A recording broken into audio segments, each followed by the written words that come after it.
Hi everyone, thank you for joining me again. This is Mrs. Kirk and I'm going to talk to you today about my 13.7 lesson on linear regression. For class today, I would recommend having your graphing calculator with you as well as a straight edge. So I'm going to have, again, my graphing calculator and my straight edge. So pause your video and go grab those couple of supplies, and when you're ready, come on back. As you can see, yesterday we finished off our lesson on page 11, and at the end of that notes, I started out right here on section 13.7, something called linear regression. So if you can find that page in your notes, I'm going to go ahead and pick up where we left off yesterday. So again, we're updating our table of contents. You're going to add this topic to your table of contents, 13.7, linear regression. And today I'm just going to talk to you about what linear regression actually means. So, there's a little bit for you to read here, but let's just get right to these graphs. I think graphs illustrate quite a bit for us. So this is a scatter plot of 3 different scatter plots. They're called scatter plots, just plots that are randomly plotted on an X and Y grid, and that the points are just kind of essentially scattered. Now, if you look at this first scattered set of points, it looks like the points can be you could draw a line of best fit is what they call this, the line of best fit, and it looks like it's going in the positive direction. So we call this a positive correlation. These points, if you look at them, look like they're kind of going downwards. So we would call that a negative correlation. And these points are truly just scattered. Doesn't seem to be any kind of correlation whatsoever. So correlation is kind of like the relationship of what's happening between the coordinates. So here's something that is important to know with statistics. It is important to understand that if a correlation or relationship is found to exist between the 2 characteristics being compared, one may not cause the other to occur. So what does that mean? We had something about correlation versus causation. So just because you see the positive trend in something does not necessarily mean one causes the other thing to happen. But here's an example here. If you look at this particular scenario, on the x-axis I've got gallons of gasoline. 4, 5, 6, 7, 8. On the y-axis I've got the miles that a car is driven. 150 miles, 200 miles, and 250 miles. What kind of conclusion do you think you can make based on this graph? Well, does it have a positive correlation, a negative correlation, or no correlation at all? I think this graph looks like it's tending to increase, going left to right. So I would say this has a positive correlation.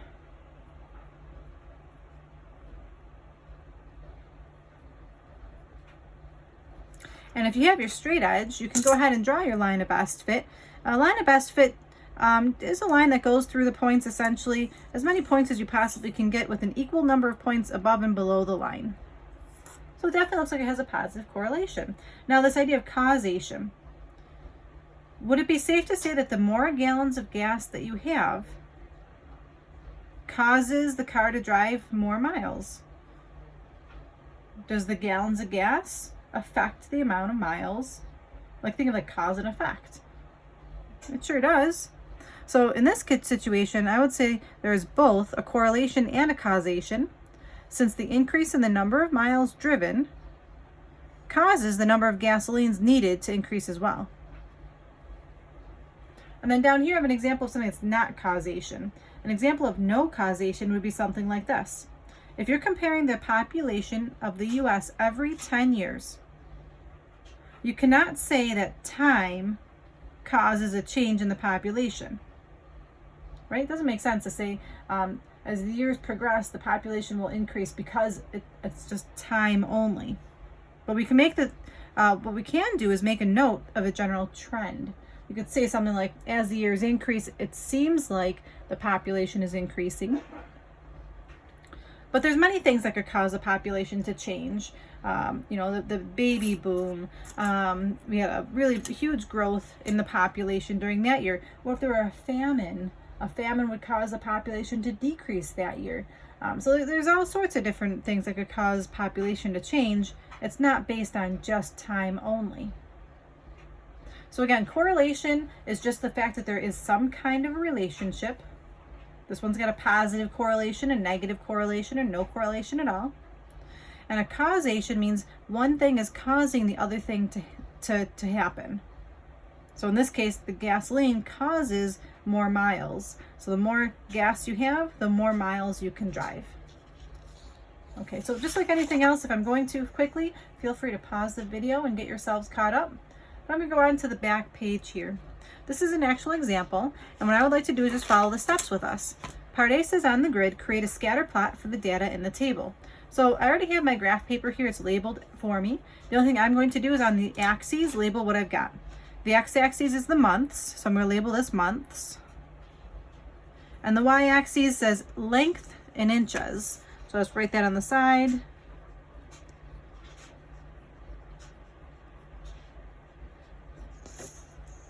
All right, so I've got my pieces labeled here. It says the data represent the monthly measurements of a baby alligator over an 8-month period. Okay, so somebody decided to measure how long a baby alligator was over 8 months. So I'm going to plot these. At month 0, it was 22 inches long. At month 1, it was 22.5 inches long. Month 2 was 23.5. Let's see, month 3 was 25 inches. Had a little growth spurt there. Month 4 was 26 inches. Month 5 was 27.5 inches. Month 6 was 28.5 inches. And month 7 was 29.5 inches. So I made my scatter plot. Okay, so that's the first part. Part B, does there appear to be a correlation? So again, a correlation is just a relationship. If I look at these points, do they look like I could draw a line through them? I think so. I'm going to go ahead and do that. I'm going to take my pencil and my straight edge, and I'm going to go ahead and try to draw my line of best fit. So again, a line of best fit appears to go through as many points as possible, and you try to have an equal amount of point on either end, above and below. So what kind of slope does this line have? Do you pick a positive slope? So for here, I would say it has a positive correlation. Does there appear to be a correlation? I would say yes. There appears to be a positive correlation. And then, is this an example of causation and explain? So again, we're looking at the units here. Can we say that the more months that there are, or the months or the time causes the length to increase? Does one cause the other to happen? Let's think about that. Does time cause an alligator to grow? Time doesn't really cause too many things to happen. Time by itself is not what's causing the alligator to grow. There are many factors that cause an alligator to grow. Maybe like the kind of food they're having or how much food they're having. Maybe the environment they're living in. Maybe they grow at a faster rate in the wild than they do being captive. So there's other factors involved other than just time. So I would say, to answer this question, I would say no, this is not an example of causation.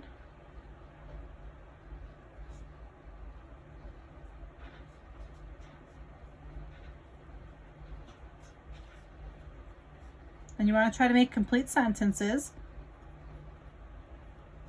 No, this is not an example of causation because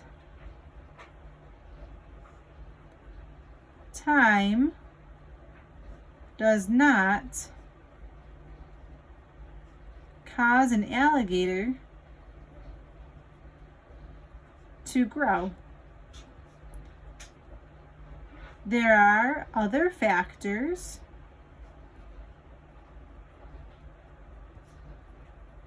such as food and environment.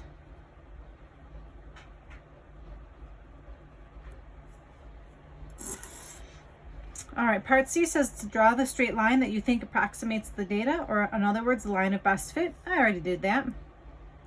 And I also forgot a title here. The title for my graph, I would call this Baby Alligator Growth.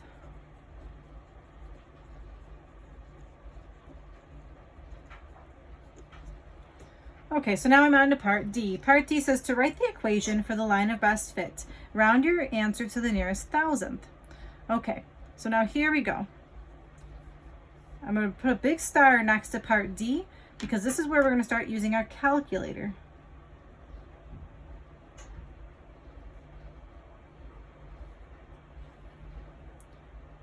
Okay, so for part D, I'm going to start using my calculator.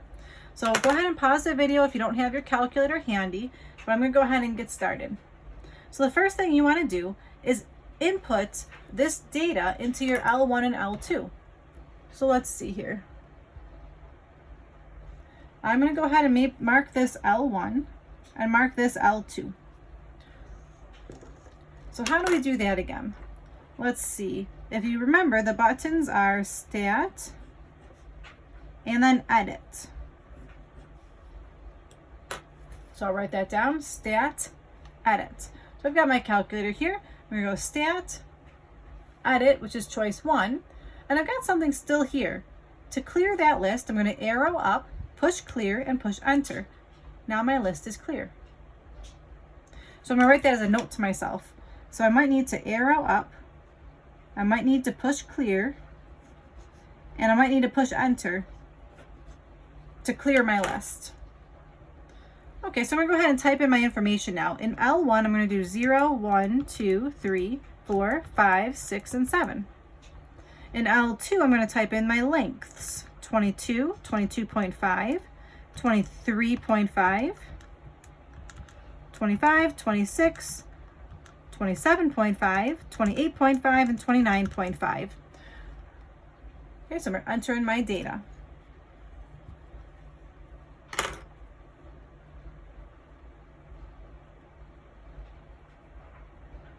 So I just wrote down enter L1 and L2 data.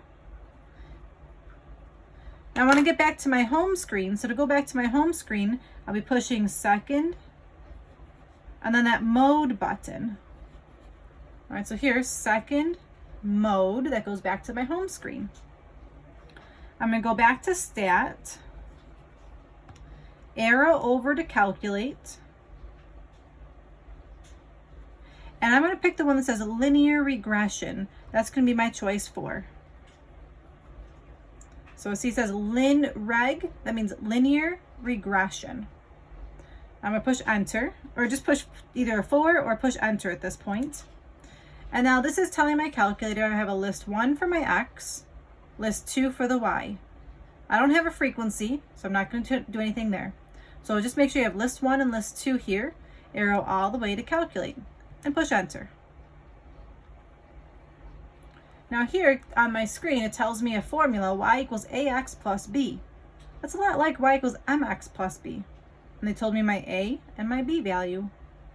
So let's see, what did I do there? Stat, calculator, choice 4.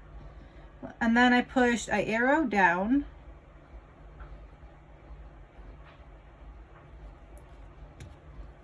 To calculate. And then I just push the enter key one last time. All right, so to finish my question off here, let's see, I'm going to go ahead and write down what I have. So my equation is y equals, it does say to the nearest thousandth in the directions, so I'm going to be careful of my rounding. So y equals, now it says ax plus b, so I'll just write that down, ax plus b, and I'll put in my numbers. Instead of a, it's going to be 1.137x, and then plus b. b would be 21.583. Now, if you've got the other model of the calculator, I just want to draw to your attention, let's see. When you type in your LinReg, so if you've got the older model, you go to Stat Calculator 4, but you can't just arrow down and push Enter. If you do Stat Calculator 4, you're going to get this screen. And then you want to do L1, L2. So just as a recap, to get that, you do second 1, and there's my L1. Here's the comma key right above the 7, so you push comma, so your comma shows up, and I need to do second 2 to get L2.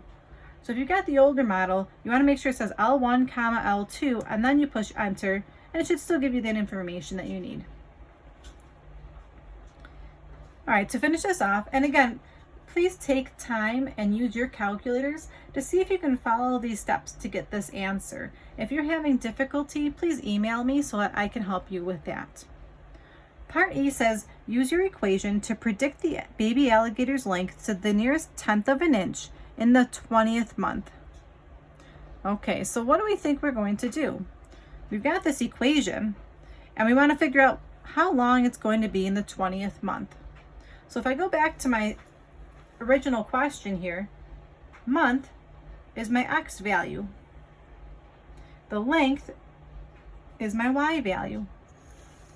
So how does that help me here? Well, this is my month, my time, so that's my X value.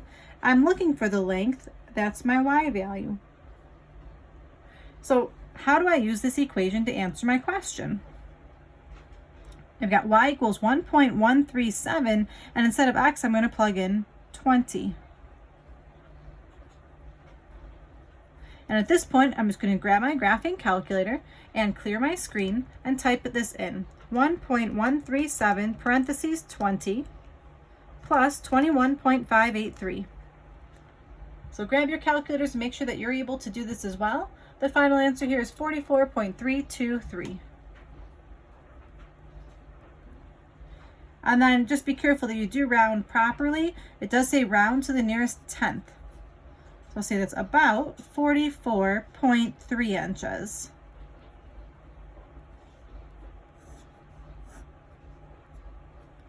Now, just as a side note, on a question like this wouldn't really be a realistic graph for a very long period of time because eventually this line might start to taper off or eventually just stop because the alligator, of course, would no longer be living. But I don't think that this rate is really realistic for like the alligator that's going to live to be 40 years of age. I don't know how long alligators live, but I would assume at some time this line wouldn't be so steep. The growth wouldn't happen as quickly. Just like with humans, you know, at some point we stop growing as quickly as we did when we were babies. But just something interesting to think about. All right, my last question for today. It says here that the data in the table represents the number of bats living, it's supposed to say in an abandoned mine. So at 1 year, there's 327,000 bats. At 2 years, there's 306,000 bats. And it looks like actually what's happening to the population over time. Looks like it's going down. So here it says, write an equation rounded to the nearest 100th for the line of best fit. So again, I'm just going to make a note here. Look at the steps in part D. So I'm going to follow those steps. Okay, so here I go. I've got my calculator screen. I'm going to go to Stat, Edit. I got to clear out my list. I'm going to arrow up, push clear and enter. Arrow over, arrow up, push clear and enter. I'm going to type in my numbers. In L1, I'll type in the years. 1, 2, 3, 4, 5, 6, 7, and 8. And I pushed enter every single time. And then 327, 306, 299, 270, 254, 232, 215, and 197. Just going to double check my numbers are accurately typed in. Okay, they look great. I'm going to go back to my home screen. Second, quit. Let's see, I go to Stat, Calculate. I want the one that says Linear Regression. That's going to be choice 4. So you can either arrow down to choice 4, or you can just push the number 4. I've got my L1 and my L2, so I'm going to arrow down to Calculate and push Enter. Here's my values for A and B. So for homework tonight, it's really just practice using your graphing calculators and being comfortable with typing in the data. I usually see these on the final exams. It doesn't round to the nearest hundredth. I usually see these on the final exams as part 2 or part 3 questions. So if you know how to type these in, you can get a 4-point question pretty easily without having to do much math. This is just showing us that you can use your graphing calculators and you've mastered the steps. All right, so for my equation, I've got y equals negative 18.83x plus 347.25. And again, please take time and try that with your calculators to make sure that you know how to type that in properly. Now the last part says use your equation to predict the number of bats rounded to the nearest whole number living in the mine in the 15th year. So again, the year, according to this, is my x value. I'm looking for the number of bats. That's my y value. So I'm going to type this in. Y equals negative 18.83. And I'm going to put 15 in for x, plus 347.25. Okay, so I'm going to grab my calculator. I'm going to go back to my home screen, or just clear this out. I'm already on my home screen. I'm going to type this in. Negative 18.83 times 15 plus 347.25.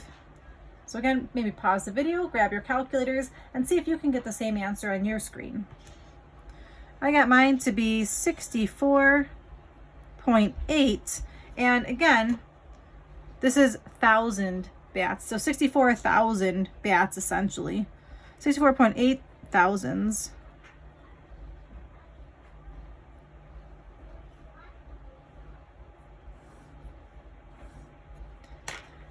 All right, so boys and girls, just one more time. The point of the lesson today was being able to master your graphing calculators and how to type the data into your L1 and your L2, and then also using the new steps to figure out your linear regression equation. Your homework tonight is another worksheet, and it's again just practicing typing these things on your calculator. You're looking at homework 13-7. Be a nice worksheet. So please have your graphing calculators handy and try your best to master these steps. If you are having trouble, please email me so I can get back to you as soon as I can. Thank you so much for tuning in. This is Mrs. Kirk saying stay safe and bye-bye. Have a great day.